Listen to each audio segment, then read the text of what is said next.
Hey, everybody. Welcome to ThurZdee Night Live featuring Zakariah, Bay Area sports host, legendary 95.7 The Game ex driver on the station. Tonight he's gonna take that back, and he's gonna take over this show because it is named ThurZdee Night Live. His name is Zakariah. It starts with a Z. We also have this guy named Ardavan. He's in the middle of your screen right now. How you doing, Art? How you doing, Zach? How about that epic Thursday night game we just watched? What a classic, right? What a game. Right? These games are crap. These games have been absolute crap. I really feel bad for the Raiders, man. I mean, they thought they had this Pete Carroll, Geno Smith thing going. Geno Smith is like lightweight blind. He got banged up tonight.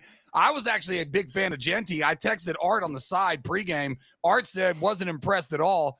It was another crap game, gentlemen. It was an AFC West showdown, if you will. Art was probably rooting for the Raiders so that, his Chiefs could climb up in the standings, but crap game. I mean, I think we all know, just as football degenerates, we all know that Thursday night football should not be happening. You should not be playing 4 days after that brutal of a sport. We're watching modern day gladiator shit when we watch football. You don't play on Sunday and then play on Thursday. They barely hit each other now, bro. No, well, they hit each other, but they're not prepared to get hit because they don't practice anymore. Yeah. And so everyone gets hurt when they get hit now. And it's just the game. Well, they don't wear as much padding either. You notice that? Like, look at the old days. They look way more padded. Right. They want to look like sleek and cool, and back in the old days, the shoulder pads were up here, although the helmets looked pretty fragile back then with like the chin strap and one bar kind of deal. Yeah, but Dan Marino was getting the brains knocked out of him like 15 times a game, and the guy was just sticking in the pocket. I mean, Joe Montana probably had 15 concussions per game. No problemo. Those guys didn't even hit the weight room. Well, that's my point. So Thursday night football ain't that hard. These guys are barely getting touched. Yeah. True. But now, Artie, it is. I think even back then they would be less susceptible to injury if they had played Thursday night football games back in the day. Do you remember the segment Jacked Up on Monday Night Football? It was like Tom Jackson and Chris Berman and whoever else was on the panel at that time. And they had a segment called Jacked Up where they just showed guys getting concussed. They don't do that anymore because concussions are a sensitive thing, but I just think it's different now. I think guys were less prone to injury when we were growing up watching football than they are now. Not to be the get off my lawn old man guy. And all that. Less ACLs, it felt like. Well, it's all the muscle building and the torque. It's unnatural to have that much muscle, that lean, tight, lean muscle on a frame with no body fat, and then your joints and your ligaments get all. It's not something your body is naturally used to. It's not a biological given that your body can handle that much weight and pressure on all the joints when you're moving that fast. That much built up weight. It's, I think there's a lot of things that aren't necessarily legal going on. Yeah, there was more old man bodies. There was more old man bodies in like the 90s where like the guys weren't getting things torn and stuff like that. I think that's definitely part of it. Guys are bigger, faster, stronger for sure. Well, you used to bench press. You did squats, you bench pressed, and you did, dumbbells and shit. You didn't put all this crazy shit into your body and build all this muscle. Yeah. You know who used to be my favorite dude during the whatever that segment was called, you said? Jacked up. Jacked up. We were watching a Hines Ward crackback block. Woo! You remember those? Hines Ward was good for those. He was good for those.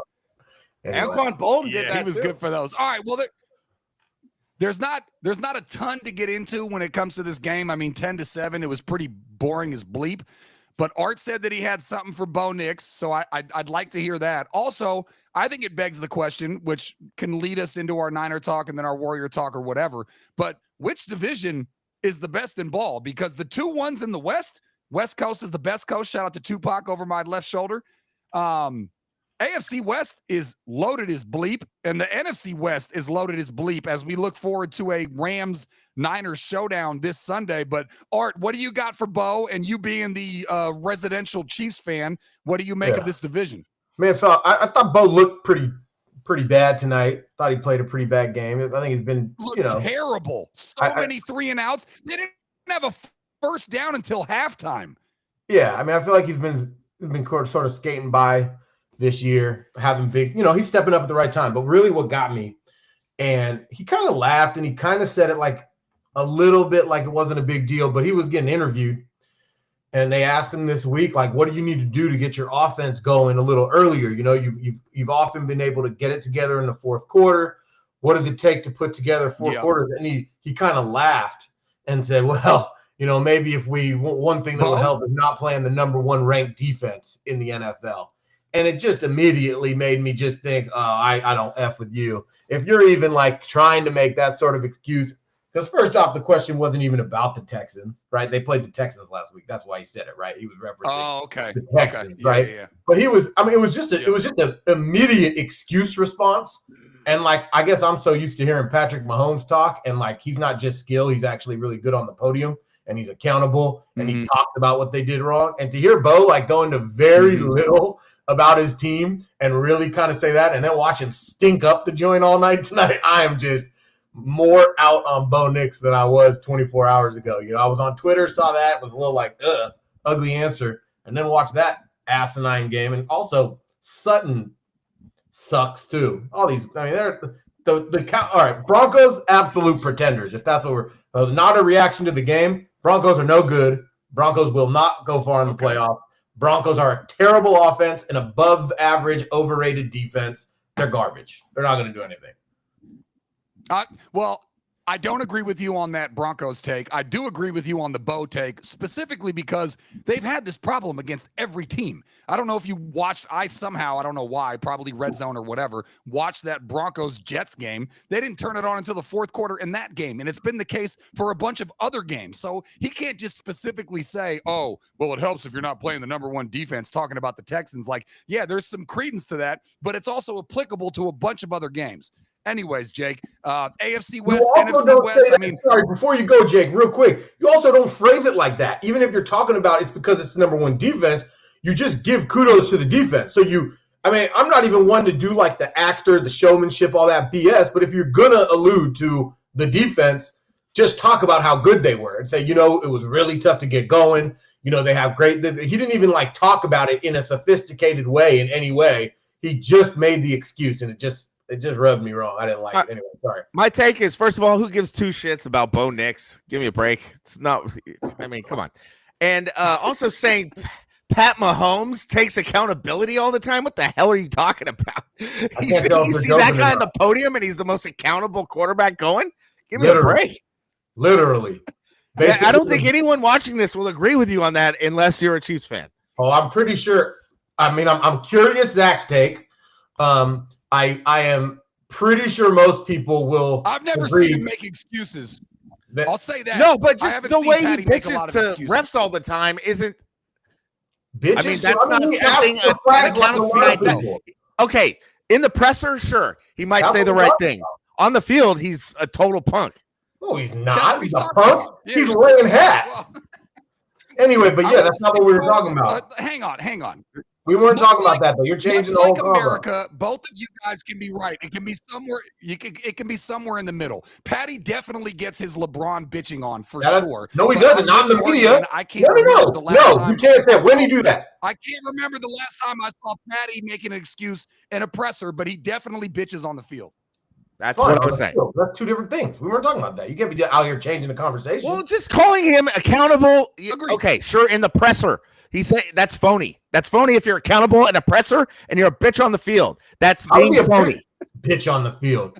You probably like these idiots like Brock Purdy who are tough guys who get hurt every time they play football. Oh, I'm tough, but I can't take a hit. No, Mahomes likes I like getting concussions. I'm going to go run and show you how tough I am, but then I'm going to sit out for 2 years because I'm a you-know-what. Come on. Pat Mahomes likes getting other guys hurt. Yeah, Pat Mahomes don't up short while they make a football play and try to make a hit, and then they end up straining their neck on his leg. You can't get Mahomes out of a football game. Anyway, meanwhile, Pat Mahomes is not the picture of accountability, homie. They got a fake injury in San Francisco. We'll get to that conversation. All right, sure. That was a shitty Thursday night game. Coming. All right. Can we just talk? Can we just talk divisions here?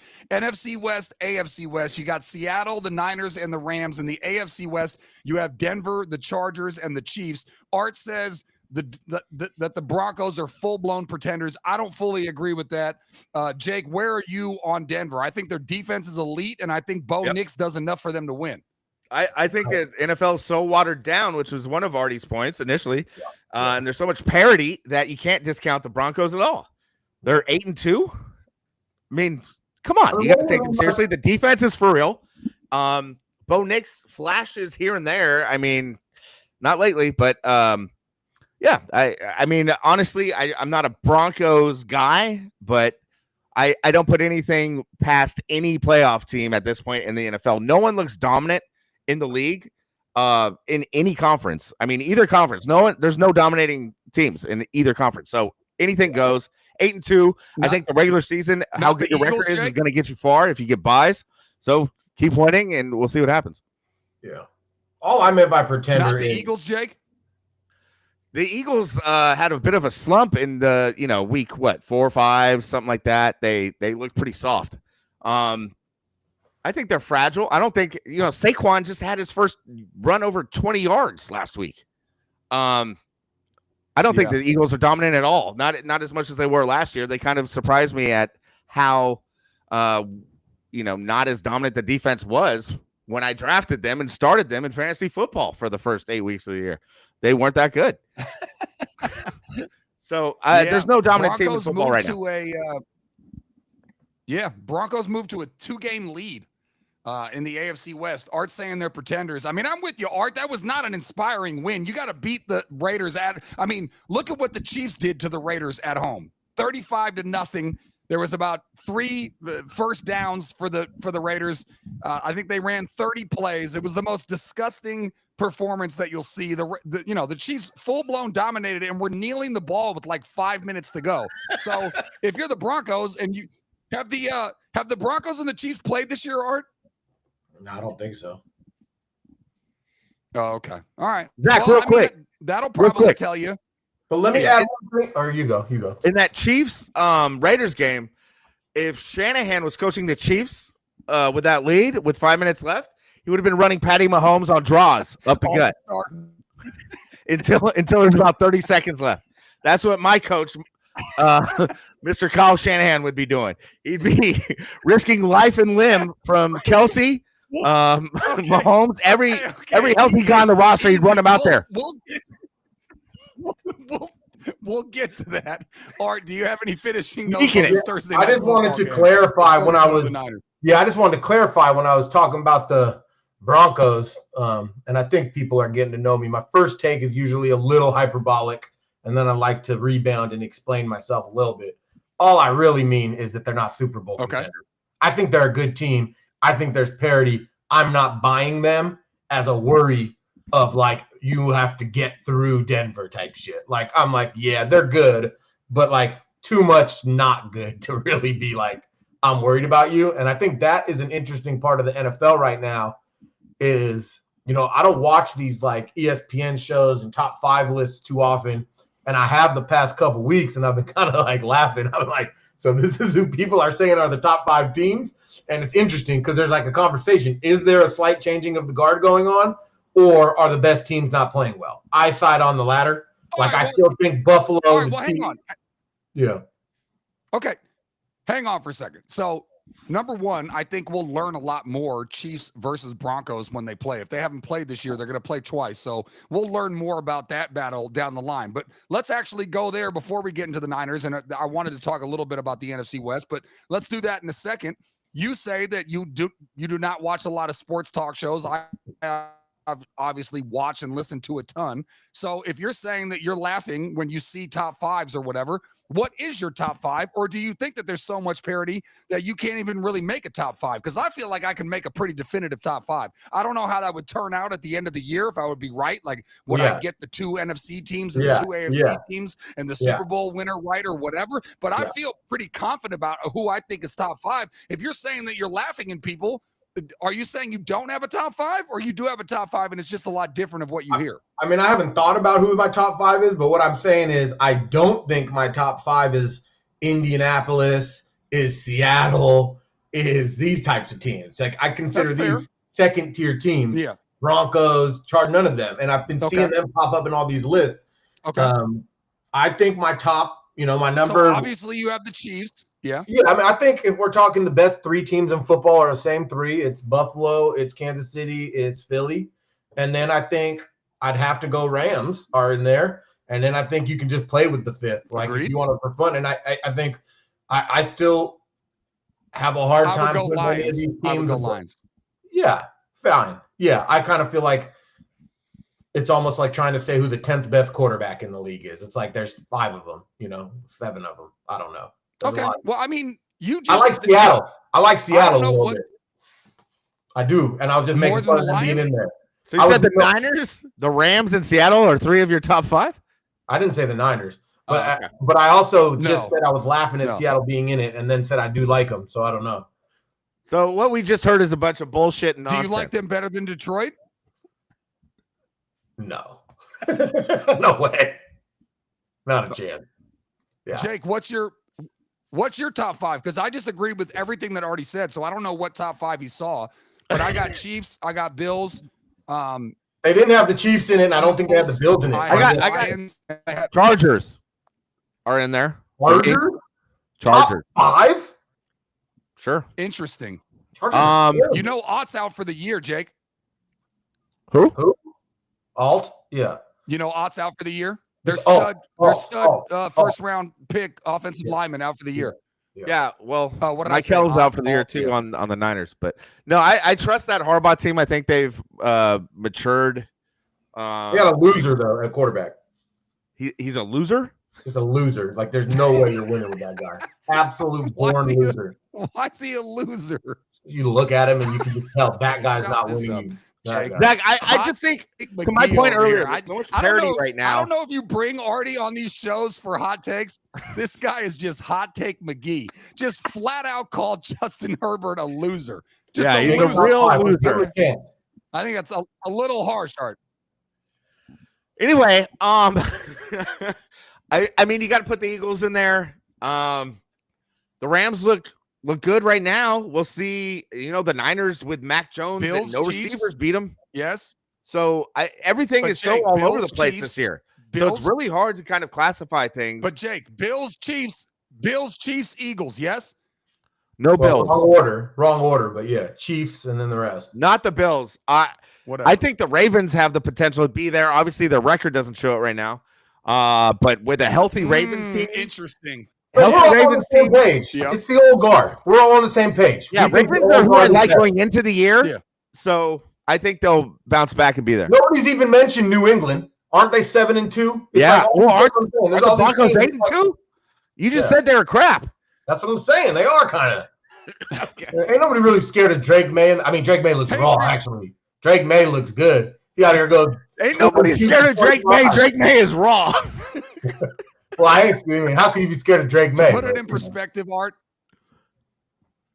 the Patriots lost to this same Raider team week 1, and their schedule, the teams that the Patriots have beat. Look, I'm like the #1 fan of Vrabel. I am terrified that Drake May might run the AFC East for another 2 decades. The Patriots already took my 20s and 30s. They're probably going to take my 40s and 50s now with this coaching QB combo. So it's not like I'm down on them, but they haven't beat much. And again, lost to the Raiders week 1 at home. So I'm not huge on the Pats, but I think we generally have the same top 5. But let's move to the NFC West. We're going to get into some, our guy Kyle Shanahan malpractice, according to some, and some people ripped that off somehow on a text thread that they weren't on. But there was a general feel about that. We'll get to that in a minute. But if you had to go Niners, Seahawks, Rams, unfortunately for all the Niners fans out there listening, I know this is a Humm Daddies podcast, even though you have a Dolphins and a Chiefs fan on here. You got to go Niners are the most fraudulent out of those 3. Sam Darnold, I mean, the Vikings look like they're regretting moving on from him. The Rams with McVay and Stafford, This is going to be a big game. Niners win this game. Jake, I'll tell you this right now. Niners win this game. I will be I'll be in the back. I was going to make a joke there, but it was going to be inappropriate, so I withheld it. I censored myself. Niners win game against the Rams. I will be on the bus, the bandwagon for the Niners. Okay. Well, calling the Niners fraudulent, I think, is nonsense. They're anything but. Their record is fraudulent. Yeah. Why? Because their big names are out? I mean, you're just quoting you're saying the names that every team has that are healthy. The Niners have made a chemistry, like a build thing going on, especially with the defense. I think they're inspired by the injuries. And as you know, Shanahan, with his back against the wall, with nothing to lose, wins. When he gets all his players injured, he can win because there's no pressure in that head case's head anymore. Okay. He's not freaking out anymore. So I think the Niners aren't fraudulent. I think they're playing with house money. Sure. I wouldn't call them fraudulent, and we'll see what happens against the Rams. I think they have more health on offense going into this Rams game than they did the last time. So I don't know. Is man. Pretty Ricky back? Ricky is not going to be back, but Mac was playing on one leg. Juwan wasn't in there, and Juwan's healthy now. So, and Kittle's in there, and Kittle wasn't there. So I think they're a lot more healthy. And you got, B-Rob is finally getting some carries. Hopefully he gets carries in this one. I think it's going to be a hell of a game. Do you think that their team is representative of their record? Because I would say if I looked at the standings, which I just looked at, of all the NFL teams, I would say the Niners record is the least indicative of the quality of the team. Maybe I'm wrong. Maybe they beat the Rams, but I'm just telling you how I feel. I just think that what I've said on our podcast with Joe and Dave is that the teams that break out usually have a bunch of names no one's ever heard of or no one expected. Like Super Bowl teams have guys who break out the season of. And football is such an immediate sport that you got to have guys that just bust out and take their chance and run with it that season, that year. And right now, that's what the Niners are doing defensively, especially. The Niners secondary is very strong. Bethune filled in at linebacker very nicely for Warner. Their D-line is Didn't Michael just get lost for the year? Banged up. Their D-line is you got Mustafa, you got Demo, you got Green. Like, what are you talking about? It's not that banged up right now. No, you're missing is the Broncos defenders that you saw tonight. All right, Art, you be the middle guy. I think that this record for the Niners is completely fraudulent. I think they're going to get blown. Not blown out, but they're definitely going to lose to the Rams. I do not think that their team is representative of their actual record. Jake, have you heard of Christian McCaffrey? Around, next man up. Yeah, I've heard of CMC. He was playing. I think. Anyways, Art, you be the middle guy. What do you say? My take is one that's going to seem very contrary to Jake's, but I actually think it's more in line than it sounds because I think Jake believes that Shanahan is a very good coach that is a head case. And I think the 49ers are one of very few teams that it matters less who plays because Shanahan is that good of a coach, because Shanahan has built a culture that the Niners are the Niners. I think there's some teams that are the collection of players and they just play. They're not going to beat the Rams. Okay. The Niners are the Niners. You asked if they're fraudulent, right? Like, so fraudulent, I agreed with Jake. Wrong word. If you say they're the worst of the three, I might say I agree. Like, I might say if you had to power rank, the three, I might put the Niners on the bottom only because of the injuries. But, like, what you see on the field, I think they play a pretty good game. I think I don't know, like, it's almost like the Niners are just one of those teams that I expect to win basically every Sunday, and that says a lot. Like, I usually think the Niners should win. Like, but playing who, Art? Yes. Anybody. Playing Arizona, playing the Giants. You expect them to win against the Rams this week? I don't. No, but I expect it to be 50-50, and so that says a lot. Like, if you're going up against the class of the league, and it's basically in my 80-20, that's a big compliment to them. That's true. And so that's where I think. And if you think it's 80-20, you should bet on the Rams, because it ain't going to pay out 80-20. It's going to pay out. What's the spread? It's it blew up apparently, but it started at -2.5. I think it's -4.5, which is funny. Rams, they already beat by the half point plus 5 Niners. Yeah, they already beat them and it's in Santa Clara. Yeah, and they already beat them in LA. Yeah, because that crazy ass Thursday night Rams game was in LA, which is basically San Francisco anyway. That whole that's stadium called was red. Levi's South. Levi's is what they call it. Yeah. Levi's South. Yes. By the way, shout out to Art's Hat, Washington State Cougars, where he got his PhD. Also, he went to school when Klay Thompson was going to school, and Klay Thompson got busted for marijuana while he was playing. Is weed now legal in Washington, Art? Would Klay be facing that same thing that he got while you were going to school there? Well, I think Klay would still be facing it because they still got drug policies on campus. But for the players? For students? Yeah, but that was quite the time I was there, and cops used to fucking profile athletes and get them busted all the time out in Pullman.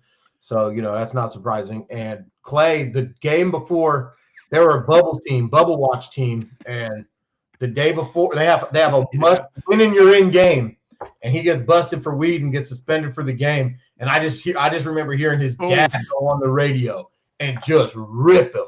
Just Michael Thompson I have his phone number and just rip his son's I have Michael Thompson's phone number about how irresponsible of a kid he is, how of an idiot he is, and he let down the whole city, the whole team, and I'm just sitting there, poor fucking Klay, man. Dude, well, what a dynamic! Just so you know, he's really hard on his son, because when I was hosting 95.7 The Game shows, I had him on, and I had this huge complaint about Klay Thompson not rebounding enough. Guy was averaging like 1.5 rebounds, and I'm like, dude, you're 6'7". You can fall into more rebounds. And when I told Michael, I was co-hosting with Townie, and he goes, you're not going to say that to his dad? And I said, I 100% will. It'll be my first question. So Townie asked a question, Michael answered it, and I said, hey, Michael, I don't mean to rip into your kid, but I'm just saying 1.5 rebounds? This guy is 6'7". He's like, I talk to him about it all the time. He should be offensive rebounding, defensive rebounding. The guy is a joke on the glass. And I was like, ew. Anyways. I want to speak on that a little bit, because I've heard Michael Thompson rip into Klay so many times publicly on air. Guy's hard on his son. Yeah, when Luka came to the Lakers, he was like, this guy Luka just signs every kid's autograph. He's so nice to everybody, to the kids. He's like, Klay doesn't do that. Clay's not nice to everybody. and whoever was hosting was like, Steph does that. And he's like, yeah, maybe Steph, but no, LeBron's definitely not like that. I mean, he managed Klay's money too, and so I think I remember hearing that Klay used to get shit talked to him when he was in the league for being a little, whatever. Because if you went to the dad was holding his money, he was like, "You ain't getting your paycheck, kid." He's like, hey, dude, I did a commercial with Klay. I was in a Buffalo Wild Wings commercial with Klay. Dude, no-showed to the commercial. We had to move it like 2 months back because he slept in or something. I don't know. Klay, though, man. Can we just like talk about how we really don't want Klay going out like this? Like, legend warrior, like one of the best warriors ever, and now this fool's out here playing 18 minutes on the Mavericks, shooting 33% from the field, 27% from three. Like, oh man, it's hard to watch. I mean, he came back from an injury and changed the way he shot at basketball. Like, I know he's getting old and kind of weird, but his shot just straight. Like, why is it up here now? Like, fool doesn't even have the same shot. I know it's sad. Well, no, because I think he's trying to avoid it getting blocked. I mean, look, Klay was washed his last year with the Dubs. It's why the Dubs let him walk. I know that was a bad divorce or whatever. And then they had that great little sailor salute, all the little boat hats or whatever. Bad, man. That's my guy. When you lose it, you lose it. Art, I mean, you've seen it everywhere. You know what I mean, I hear you. He should be able to like still be filling the JJ Redick role. No way. JJ Redick was raw. Don't hate on. Don't disparage JJ Redick. Come on, JJ Redick was an athlete moving around. No, he was just a spot up shooter, bro. Not at all. I think Klay with Megan, they still together. Yeah, they very, very much. Yeah, I'm not feeling that either. That's like Klay getting out of basketball mode. I hate it. Yeah, he's not focused on the game as much anymore. I can guarantee that. I hate it. Dog died. Went for like a famous chick, shooting 30%. I'm a Tory Lanez guy, and Tory Lanez is in prison for 10 years for shooting Megan Thee Stallion. Julian texting. Is he in the waiting room? Right? Yeah. Is Julian in the waiting room or something? He's texting. He said, "Put me in. I have a Klay smoking weed story. Let's go." I gave him a link. Well, I mean, dial who knows? Anyway, let's move on. I'll see if I can get him to join. Okay. Well, moving on, I was going to do, we could have done a little bit more Niners-Rams talk. Jake seems to be pretty confident. Art seems to think that it's 50-50 whether or not they win. I think it's going to be not a close game. Any gambling people out there, I would say, don't put your house, but maybe put a pair of shoes. Let me ask a question before you move on. Can I ask a question before you move off from football? Yeah, of course. You guys think Brock Purdy's going to play a game before the bye? No. I would say no. Dude, Mac Jones has been damn near better than Brock Purdy. I make this point all the time.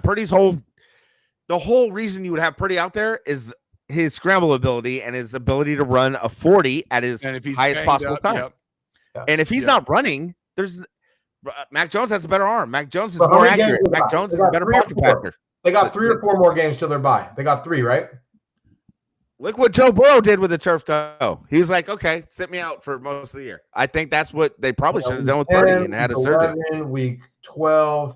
They got their bye in week 13. No, 14. So they got 4 more games till their bye. Okay. Well, that's actually interesting. Anyway. Artie's pulling a Josh Myers right now, and he's doing better in the pregame than he is on the actual show. Yikes. But he threw a little something my way. He threw a little something my way, Jake, that he said that this is kind of reeking of another scenario where a guy may or may not be healthy, but they're just not they're choosing not to play him. Artie says, why did he come back and play that 1 week? I personally think that he came back just because he wanted to show that he was tough and he wanted to play or whatever. Artie's got a conspiracy theory going that Brock could play, but they're not going to play him until Mac Jones gives them a reason not to, which I wouldn't even disagree with. I wouldn't. I stated it's pretty much like that to you, and I think I wouldn't take it that. I think there's a lot of little fine lines. I don't know exactly what I think, but the number one thing I don't think is that it's as simple as everybody wants to make it, right? I hear people talking about, people take the hard line that there's no way it's a controversy, and I'm willing to say, okay, it's not a controversy, but I do believe and maybe this is just having a good backup, right? Maybe it's just having a good backup. But I believe if Mike Shanahan, I always call him Mike Shanahan, by the way. Kyle Shanahan. Well, it's his son. No big deal. I know. But if Kyle Shanahan didn't believe Mac Jones was very, very good at football and didn't love having him be his QB, I think Purdy would get back sooner. I think there's a good chance Purdy doesn't play for the next month or at least a couple games. And I think I'm a little confused about why. And my main take is this. If Mac Jones plays 4 more games, and if the Niners are still doing good, this is going to reek of, and this is from watching the documentary on Netflix of Troy Aikman getting replaced by Steve Berline. How are you gonna sit Mac Jones if the Niners are 9-4 going into the bye? It's a big what if. There he is. What's up, Julian? Hey, welcome to the show, Elmer. This is gonna reek of, and this is from watching. Hello. Turn your computer down. I wanted to get in while you guys were talking about the Clay smoking stories. Yeah, let's hear it. I was in with Clay. Yeah, I was in the city with Kyle Stewart. Nonetheless, not that I recommend that. Shout out K Stu. Yeah, who was also the site supervisor at my high school, creeping. On another note, anyways. So we were out in the city, and we were about to go into this bar, and Klay Thompson shows up, who is 6'7", by the way. He is a tall man. No doubt. And we're smoking a blunt, and he shows up, and we're like, hey, you want to hit this? He's like, okay. We smoked the blunt, kicked it for a second. Next day, he went for 37. It was kind of tight. Sounds about right. In the third. Reminds me of Nick Swisher chain smoking cigarettes all night at the bar in Walnut Creek and then hitting the inside the park homer the next day. I remember watching that, and they started fanning him off in the dugout. That was a pretty good one. Nice. Similar stuff. These athletes like to get effed up and then go. Yeah. My brother has stories. He saw Ellis Burks out till 3 a.m. at some crazy club in the city back in '99. Burks hit 2 jacks the next day for the Giants. Or he saw Pedro out when he was on Boston, I guess, when Interleague started. And Pedro like whiffed the Giants after staying out all night and buying shots for everyone at the bar. That's how these guys roll. How about Willie McGee at Bach Fu on San Pablo and Barrett, where I used to do Bach Fu, combination of Kung Fu and karate. Probably smoking some cocaine or something. He was an orange belt. Zach was like, if Julian's on this shit, I'm the fuck out of here. I'm joking. Peace out. Too much. That's good. That's too rich. much fart for one cast. Yeah. Oh, yeah. All right. Well, thanks. And Jeff Garcia, I don't remember how I knew this. I feel like Ian Keogh might be somehow connected to this, but I'm also pretty much 100% sure Jeff Garcia was doing Molly with like chicks that Ian knew. Wally was a Niner, just, just partying, doing that Molly. So, Jeff, if you're listening to the pod, you were a great quarterback in San Francisco. Rumor has it, drug addict, pal. I'm going to say he was the best. I'm going to say he was the best Niner quarterback we've had since Steve Young. There, I said it. Yeah, he was hella underrated always. Hella underrated. His happy feet made everyone hate him. Feet. I hated that, but he's better than Purdy, and Mac Jones is looking better than Purdy, and he's better than Mac Jones. So I think Jeff Garcia was our best quarterback since Steve Young. Fair enough. All right, Elmer, any other thoughts you got for us? In what? In regards to Dubs, Niners? Dubs are, it's too early to give a shit, honestly. They start off hot, then we're losing and we're old, and Butler tweaked his back again, and I don't know. It was nice seeing Richard go out there for 30, the young rook, and yeah, he looks good, man. Florida's own. Not bad. I remember watching him in the NCAA. He was a stud. So that was a great addition. It was. Moody's looking like he should be, and Kuminga's looking nice. I don't know if we're going to keep him, but that's too early to say, and we're old, and I don't know. But LeBron James is a straight bia, though. I'll tell you that. Okay. All right. Well, thanks for coming, Zakariah. What's our next topic here? That's it, huh? I mean, you got any more? Anything I was to just part going with? to kick back. I was just going to chill. Yeah, kick back. Zakariah, go ahead. Zakariah, what's next? Your volume not working? I can take you. Bill's on Mars with no volume now. He don't even have volume on Mars anymore. At least we used to hear him. But we're off. Should we talk a little Warriors ball? I mean, we were there. I've been watching some Warriors ball. I think it's worth a conversation. I mean, shit, they played all the young guns. Zach, hold on. Zach, what the hell's going on? I'm getting a frozen image of his head right now. You guys supposed to drive the show. As soon as I showed up. It's typical Bill. This is why he's getting popped if he's on The Sopranos, because nobody wants to put up with this bullshit. Hello. Does he have a new headset on? What's going on there? Nobody knows, man. He's going in and out of pixels.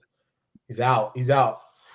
Right. But yeah, Warriors. You know what my take is on the Warriors is, and it's not a good one. It's I'm worried about it because it just reminds me too much of the same bullshit we saw last year, and the same bullshit we saw last year wasn't good enough. They're just a team that it's only 9 games, but it just reminds me of them losing games you shouldn't, letting teams back in it all the time. Same shit. Not consistent ball. You're just kind of like shit. Yeah, they can tease you and make you excited, or they can fucking make you look like they're just garbage. And that's they never looked like that on their championship run team, the late one.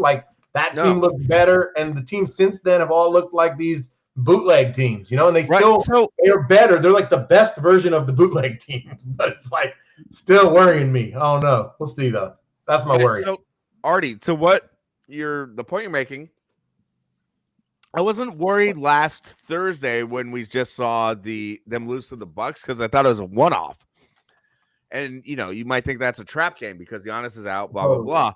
But then against the Pacers, when they haven't won a game yet, and you had a 10-point lead with 4 minutes left, and then lose by 5 or 6, that was worrisome. And what I saw was a bunch of Steph taking honestly, dude, sometimes Steph shoots us out of games if he's cold and he just decides to keep shooting threes.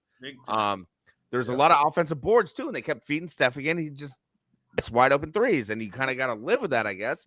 but it just seemed at some point you got it. JK was getting dunks at will at the bucket that game against the Pacers. If you watched it, I watched almost every minute of that thing. Yeah. And it was just very bad basketball by the Warriors, like really low IQ hoops. Horford hasn't found his jive yet either. Not at all. No. Horford hits 2 shots yesterday. Maybe they win. 0 for 8. Not going to cut it. Yeah. Zach, what's going on with you? Cool. Yeah, but the Warriors still just my last thing on the Warriors is they also like, and this reminds me of years past too. They have all these tidbits that are like going right. Like you hit on them, Julian, right? Like Moody's balling, Kuminga sort of lightweight balling, and like their depth is sort of showing up in certain ways. But I still feel like you're kind of confused about like the role and the rotations again. You're just kind of like, okay, one day Jackson Davis is going to get 15 minutes and look kind of really good. And then he's just gone like normal. And then Quentin Post is going to like start a couple and ball. But like, is he who you believe in him? And like, I understand it's early, so maybe that's good. And maybe Kerr will figure it out. I feel like last year he did sort of tighten it up and figure it out. But there's something that maybe I follow the Warriors more closely.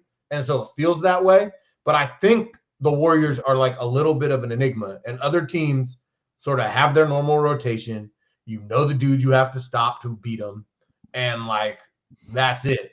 And the Warriors are like, oh yeah, we have like 13 guys and we do it different ways. And like, we might have this combo of 8 and we might have that combo of 8. And I'm like, that's just weird. But the thing is, and by the way, hold on. By the way, Art, I just want to say, just checking in on the text line or on the chat line, Niners playoff videos said that's a great comp for Steve Berline with Mac Jones. Thank you. What was his name? Niners playoff videos. I think it's Niners a guy. playoff videos. It's an epic Niners playoff vids. And as you see, there's a Jerry Rice jersey behind RT, aka Elmer. Artie, to what you were saying, I will say this. Yes, that is true, but we have to trust in the Kerr. I mean, we won the Olympics with him not playing Tatum, which is outlandish as fuck. Not playing Tatum. We were the best team in the NBA and the best defense last year as soon as we got Butler. I'm going to go ahead and say that the entire season rides on Butler's back, which is fucked up again. I think it's, of course, the new additions of Kuminga seems like a new addition, honestly, because he's playing so much. Isn't he gone? Hey, hold on. Quiet. Okay, so Kuminga playing so much and being a big part of the starting lineup and a big part of the team has to find a way to blend in and gel with your Stephs, with your Draymonds, with Butler. I think everyone in their own right is doing, the right thing. It just needs to gel. It's going to take time. There's not much of a preseason with basketball anymore, same as football.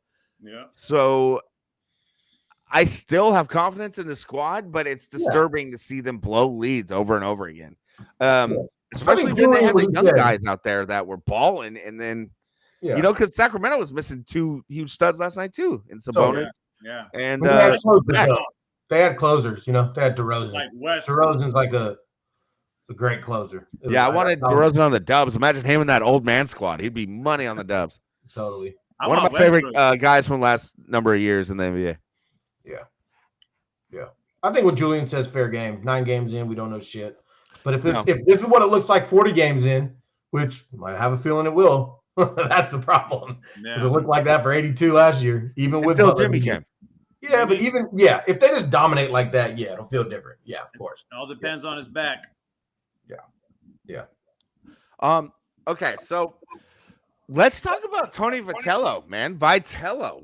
What's Elmer, we've had you on here before. What are your thoughts? Oh, Zach has some high definition going again.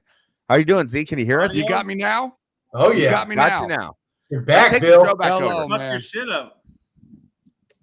Okay, first of all, RT, slow your roll. Second of all, I don't know what all your Warriors comments were, but I missed out on them. I mean, here's the bottom line. If you're going to have Jimmy Butler, Steph Curry, and Draymond Green not playing in a game, you cannot expect to win it. Now, here's the thing that I don't get. Look, I'm not going to go all old man, get off my lawn, Michael Jordan. I would never do load management or whatever. But why do you have all three of them out on the same game? It's the dumbest thing I've ever seen. Sit one out one game, one out another game, one out another game. Of course you're going to lose that game. And you lost in embarrassing fashion to the Sacramento. You were what up by Shaquille 20. O'Neal called a... Huh? What? I said we were up by 20 at one point. It doesn't matter, man. You cannot sit all three of those guys out on the same day. I agree. Figure out your load management better, man. Exactly. You don't think Steph would have had a big influence on that game? You don't think Draymond Green would have had a big influence on that game? You don't think Jimmy Butler? If any one of those three, like you said, up 20, if any three of those played, they would have won the game. You cannot just give away regular season wins. You don't want to go on the road for game 7 in Houston, especially not with them having Kevin Durant, but seeding matters. So figure out your load management to where all three main guys are not sitting out at the same time. Now, granted, it was nice to see the young guys going out there and doing work without the vets there. You know, JK had a great game. Obviously, he's been phenomenal for the majority of, this early season. But you cannot have all three of those critical guys sitting out. It's a word that's not politically correct. Bill, so my pushback would be Sabonis and Zach LaVine were out too for the Kings. So that you can kind of afford. I don't give a fuck, Jake. I don't give a fuck. I don't care if they're sitting all their best guys. Have one of the. I'm not even asking for all three. I'm not even asking for 2 of the 3. Are we sure it was load management? No, it wasn't all load management. Because Curry's sick. So Curry's sick. Jimmy has a real back problem. Yeah, Jimmy has a back injury. And Draymond was more load management. Well, Draymond doesn't help. Like, it's like, yeah, we really don't want Draymond playing with the young guys. He's just going to cuss at everybody all night and get angry. It's like, no, right. Art's clip about Draymond is blown up on the web. Yeah. No, I know where Art's going with that. And no, fuck that. Draymond would have been nice. He would have been a good teammate. I know where Art's going with that. I don't even mean he's not going to be a good teammate. He could be the quarterback of the defense. I was kind of just joking, but he's going to yell at everyone all game. Well, okay, yes, he probably would have, but only making them better. I would love a guy like Draymond. I never rip into him, but I actually thought of you, Art, because you talk about Looney, and I had no idea that he led the entire NBA in rebounds in that 2002 or 2012. 2022. No, 2012. No. In the playoffs, he had the most rebounds of anybody. Bill hit us with 2012. Anyway, keep going. 2022, whatever. You know what I'm saying? Yeah, decades come here, they come there. My point is, I thought of you because how many more possessions did those guys get? I mean, Draymond would have helped with that. Kevon Looney's obviously gone. But my point is, you just can't have all three of them out. And if you expect anything other than holding an L after that, you're out of your fucking mind. You cannot have all three guys sitting the bench. Your 3 main guys.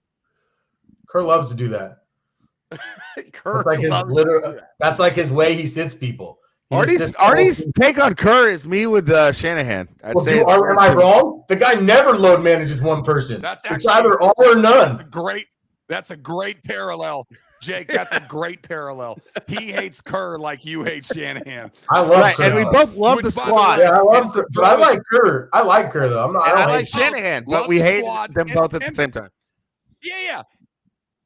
And probably deep down, you both love both of them. But yes, 100% the hatred of Art with Kerr is a complete parallel with you with Shanahan, which, by the way, just got to throw this out there because maybe it'll go viral and it'll be fun. And I hate to put your name on this, Jake, but you told it to me, and anything that you tell me, I can say publicly.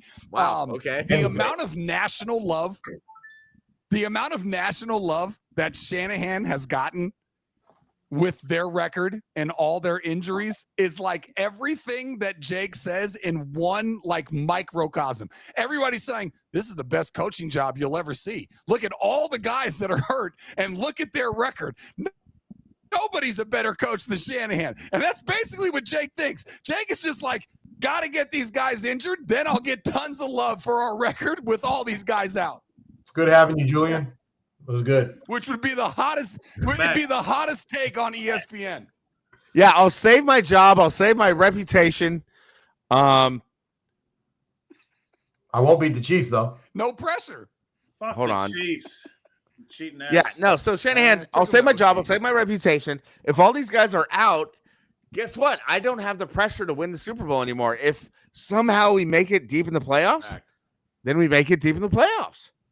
Nothing but love. Nothing but love. It's like back against the wall. Nothing to lose, man. It's nothing to lose for Shanahan at this point, and this is how he likes it. And I would say Robert Saleh helps a hell of a lot. National talking heads are saying he is the coach of the year.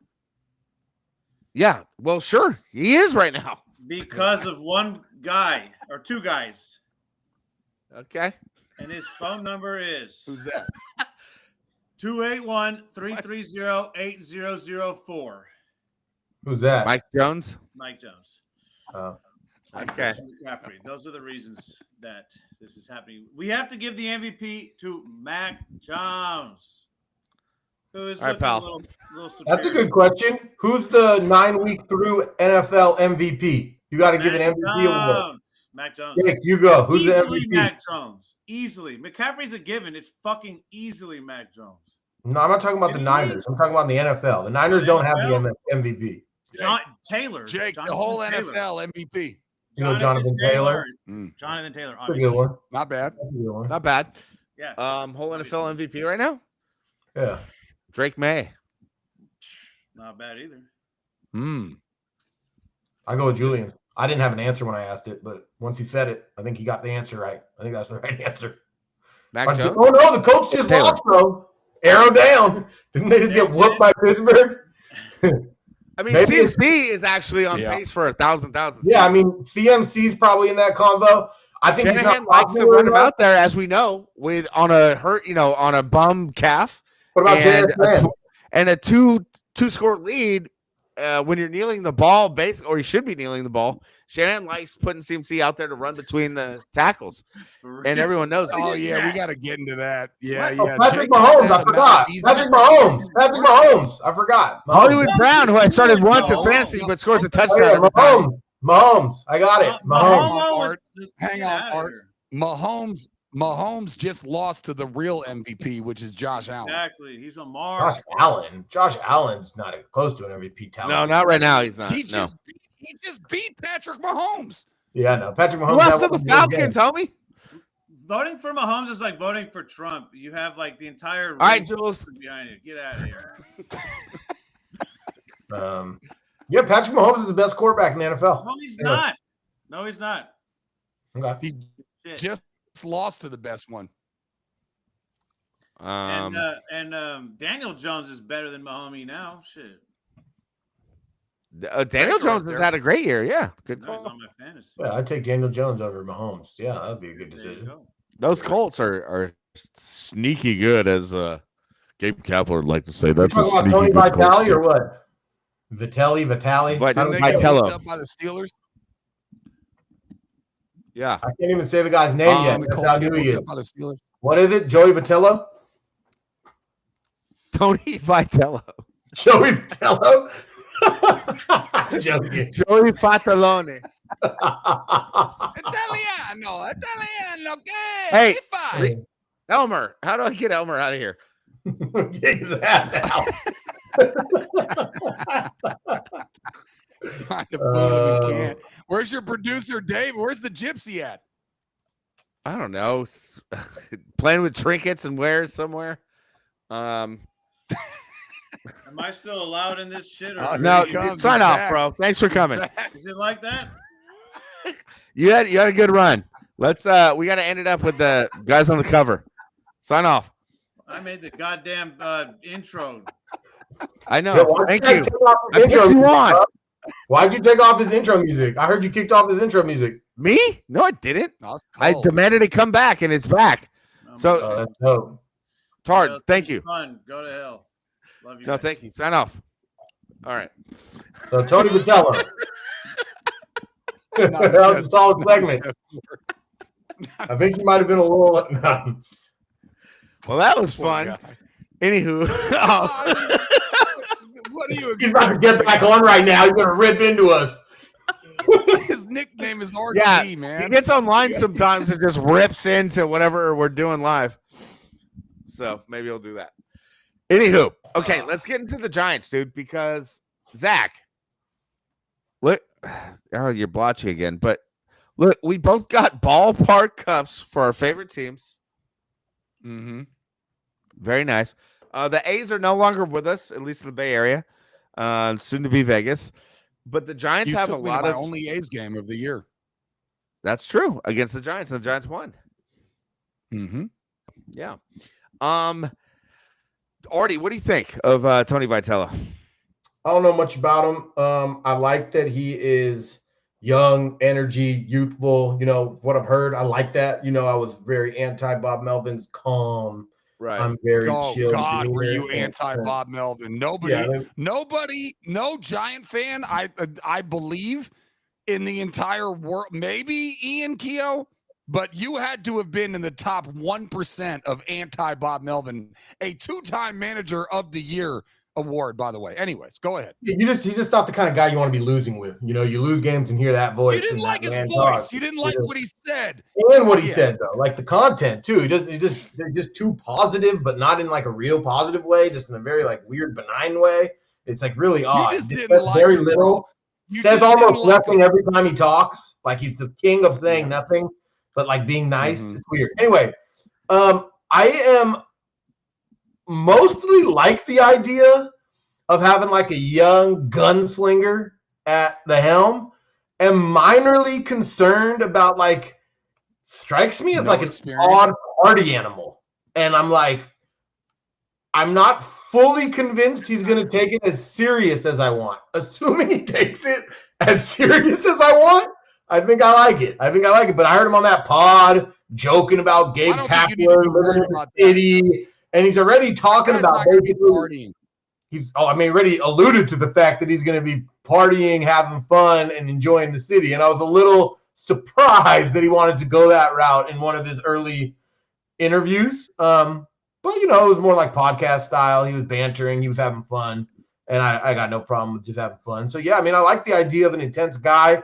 I think it's going to be interesting to watch him try to acclimate to professional baseball. I wonder and don't know how much difference there is between the college and professional game. And I'm curious about like some of the nuances, and I'm hopeful that he might bring some stuff that I like. Like, I wonder, do they have the same pitch count? Like, I don't know. Like, I'm curious. I'm just more curious than anything. I don't have an opinion. Could not pretend I have an opinion. It's not like I've ever watched the guy, right? Most people haven't. But I'm excited for a new direction. I think Posey's kind of a savage for doing it because it defines him for like, it's the Posey move, right? He decided to totally shift directions. Jake, before you go, I'm going to give my opinion when you're done with your opinion. But before you give your opinion, I want to give a follow-up to Art.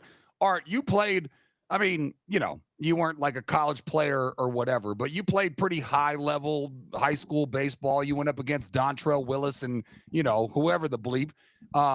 Do you really think there's that much of a difference? I mean, I played high school basketball at a high level, and then I played junior college basketball or whatever. The sport is the sport. Do you really think that he's going to have a hard time transitioning from college baseball to pro baseball? Because that's the last thing that I'm worried about. And I'm also not worried about him partying.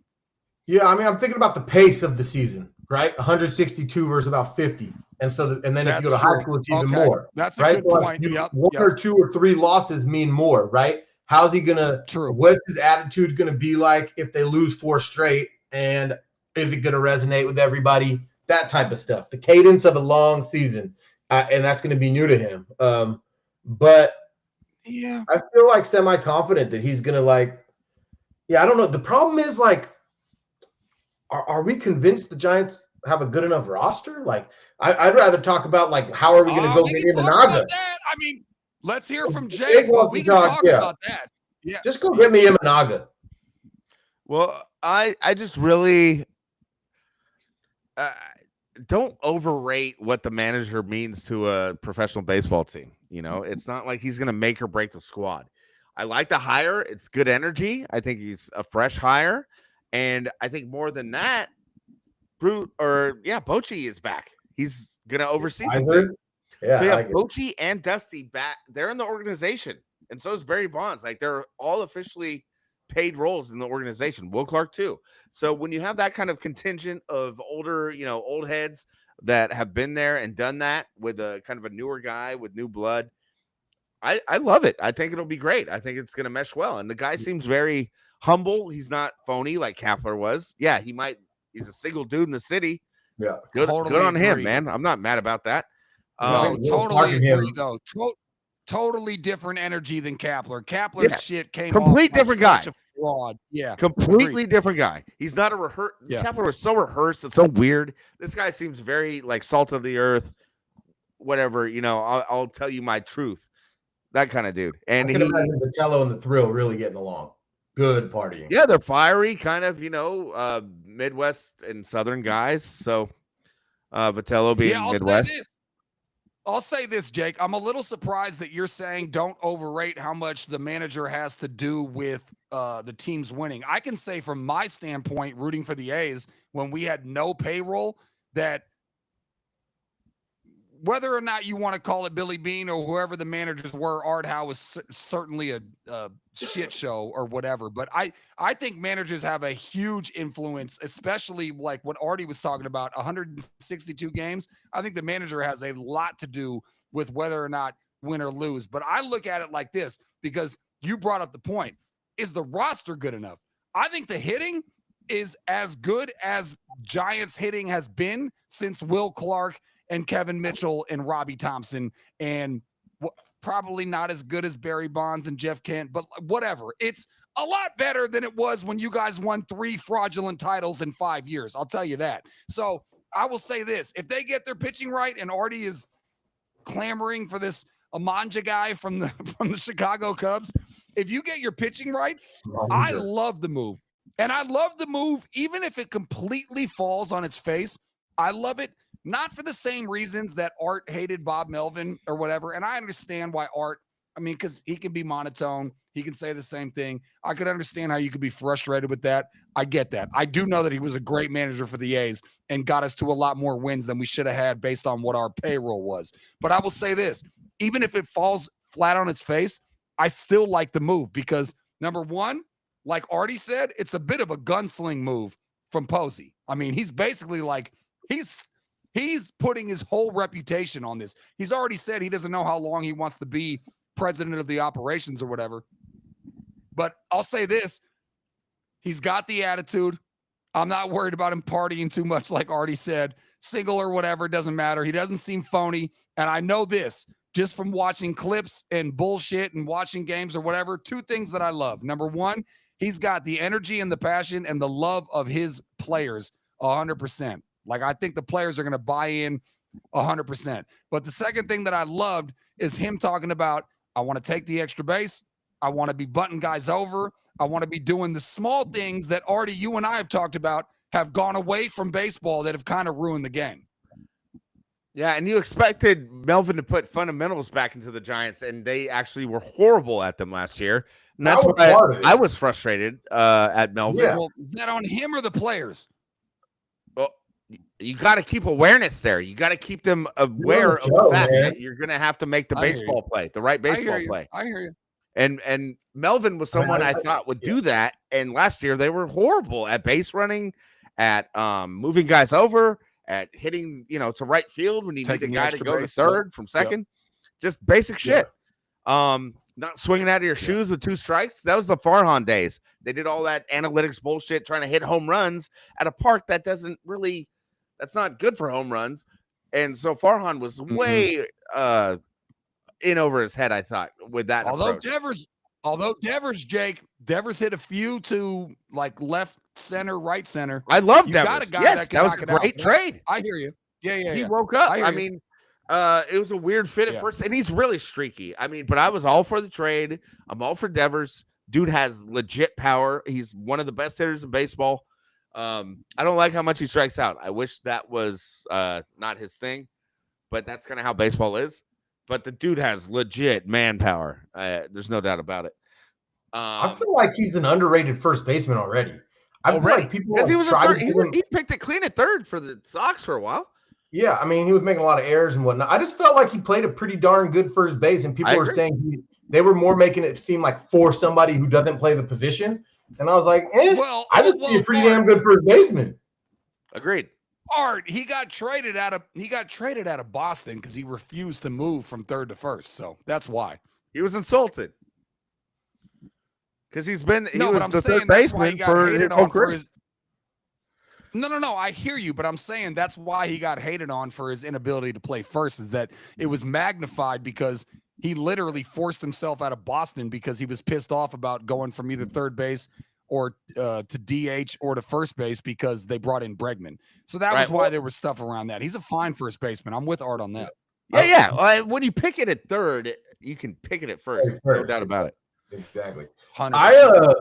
I find it like fascinating how much Posey is not what you would have expected as a GM. He's like, you thought he was going to be more like I hear what you're saying. Well, everyone wanted him to hire Boach, and everyone thought he would. He was like, no way Boach is going to be the manager of this team. He's just an absolute gunslinger. The opposite. He's like, he's not saying a whole lot, but his move say a whole lot. Biggest trade in Giants history, maybe?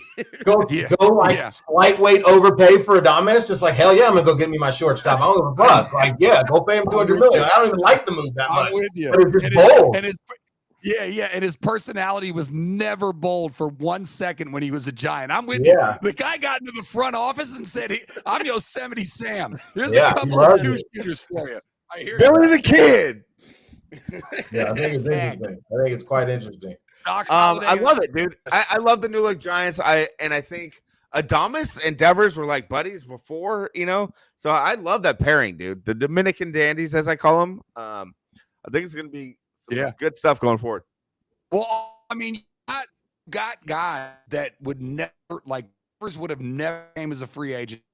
You got Adames, got him as a free agent, might have overpaid a little bit, but, like, that's exactly what you needed to do for hitting. Now, what the Giants need to do, in my opinion, you got to fill all the guys around them. Like, you need the Aubrey Huffs and the Marco Scuderos or whatever. Like, those two dudes should be able to hold you down. And to Artie's point, I don't know if Amanga or whatever his name is the answer, the Japanese pitcher from the Cubs or whatever. But you definitely need to be like, we are pitching and then are hitting. And then you're cooking with gas. And especially if this new coach comes in here with all that flair and that energy or whatever, then it should be put it like this. It's not going to be a boring season for the Giants. We're not going to have, Jake's postgame where, he's like snoozing and he's like, I got nothing to say. And then, they text his wife that, 100 people are worried about him because they think that he's going to, That's what I was laughing like the Joker. And don't be hating on my guy Shota. I'm telling you, if the Giants get Imanaga, I think it's as simple as that. Okay. They will have a good season. You go get that pitcher. He is 30 years old. That's all you need? It's not all you need, but it is a random thing to hold your hat on. Well, because he's there. Well, he's available. He's available.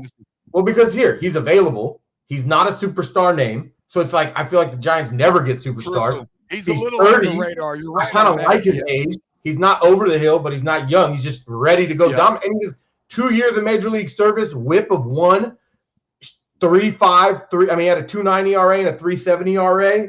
Got beat around a couple times last year. Yeah. He's good. And you go get him in San Francisco. And he'll love San Francisco. Him and Logan as a 1-2 is not bad. You give me one. I'm telling you, go get him. Give him the money. We signed Verlander. He was dope in the second half of the year. Verlander was money. He was maybe our best pitcher. Scared to go to the Giants. He's probably like, he's probably like, they fucked me out of so many wins. Yeah. But if you can get him back and he vibes with Vitello, then get him back. Totally. I'm telling you, go give me a pitcher. Go give me a pitcher. Couple. Anything else? I think we're allotting, I think, the Elmer time. We're doing our solid hour plus the Elmer time. You're going to have to edit that out, bud. You're going to have to edit that out, bud. I mean, this is live, so I don't see how it gets edited out. I love you, RT, but, man, you did not bring it. Well, the guy can take a White Claw to the neck like no one's business. I'll tell you that. I can't believe people are out here just all. I mean, I don't know why. I have no judgment on it, but why so many people liking these like White Claws? Like, did not ever strike me to become a White Claw drinker. It didn't even cross my mind. Like, oh, let me become a White Claw thing, drinker. bro. It's not the new thing. I mean, that's kind of old now. Old news. Yeah, I know. I mean, all sorts of stuff people like. Why can't we just drink whiskey and enjoy it? Like, look, Artie, you are preaching to the choir. When I say it's the new thing, it's old now. It's cliche, but I'm telling you right now, I've been to many of my nieces and nephews' birthday parties or whatever. When you open that cooler up, you're not going to see a Racer 5 IPA or a Sierra Nevada. You're going to see a White Claw, or you're going to see one of those other. Basically, it's really, you know what it is? If you look at the ingredients, it's malt liquor. It's like malt liquor with fruit juices or whatever, which is worse to me than a Sierra Nevada. Wrong. It's carbonated water with alcohol. Okay, well, it's crap. It's very low calorie. That's why you will never find Billy the Kid clutching a White Claw. Well, now it's out of style. It's not the new thing. It's good. Now it's like Celsius. Get it out of there. Is that the energy drink? Give me a Coors Light or some bullet whiskey. Is Celsius energy drink or booze? That's energy drinks, and that's Channing Tatum put me off of those and recommended Bang energy drink instead. I would just recommend not drinking energy drinks. Just get energy by being healthy. No, wrong. Not a boy. Cosign. Sad. Gentlemen. Wrong. Wrong. All right. How long do I have to leave this up?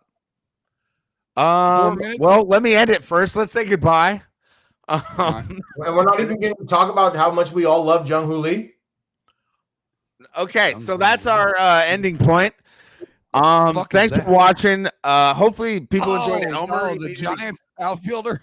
Sorry, Jake. Sorry. Yeah. Elmer needed to get something off his chest. You know, he was able to talk about Klay Thompson. It's good getting Zakariah back in the saddle until his internet went dark again. And once again, Ardavan is a solid staple here. So this has been the Humm Daddies Thursday Night Live.